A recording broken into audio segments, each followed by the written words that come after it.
जय जगन्नाथ सांग मैंने आज संडे स्पेशल कौन रोसई करवा चलतु पीहू को पचार। आज संडे स्पेशल कौन करवा चिट उठा चिट देखा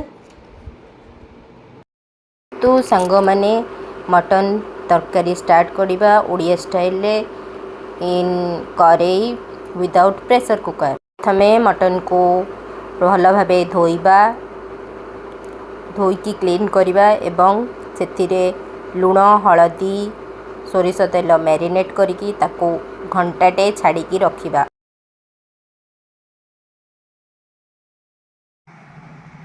एबे चुन चुन पियाज काटिकी से मैरिनेशन रे मिक्स करवा।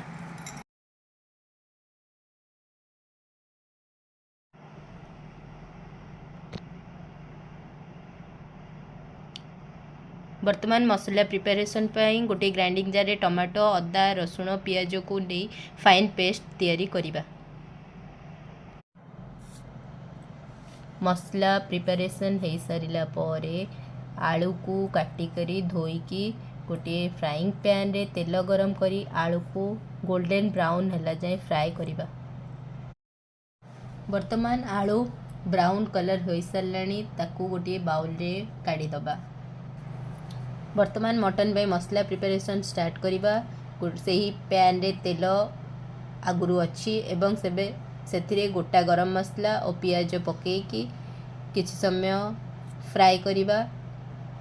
पियाज ब्राउन कलर हो आसिलाणी एवं से बटा होइतिबा मसला पकेइबा।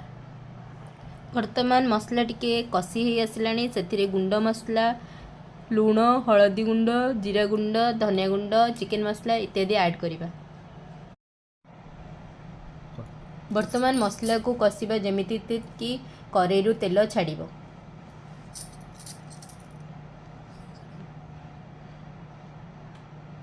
वर्तमान टिके अपेक्षा करिबा जेमिति कि मसला रु तेल छाड़िबो।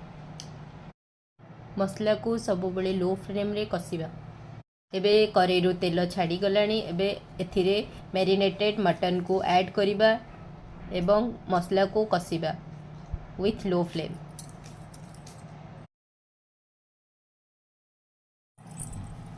वर्तमान सेथिरे भाजी की रखिथिबा आलू को पकेइबा। 30 मिनिट पर पानी को फुटेकी से ही मसला कसारे पकेइबा एवं सिम रे आहुरी केते समय बसैबा।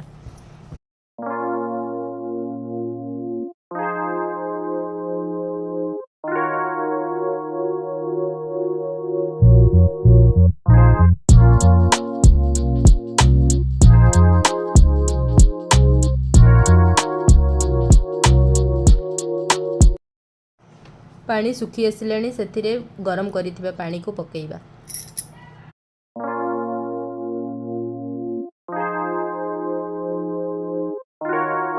मटन सिझिला जाए घोड़े की एगेन तरकारी को कसिबा।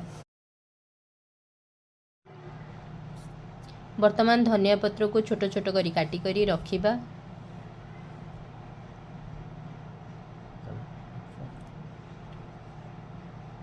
मटन तरकारी प्रिपरेशन हो साराणी। लास्ट रे मटन तरकारी रे धनिया पत्र को पकेईकी वर्तमान तरकारी पूरा पूरी रेडी हो साराणी। एबे खाइबा पई सर्व करिबा।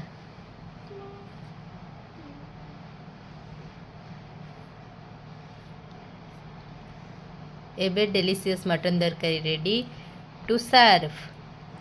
Pihu mutton is ready. It's times to taste. You test.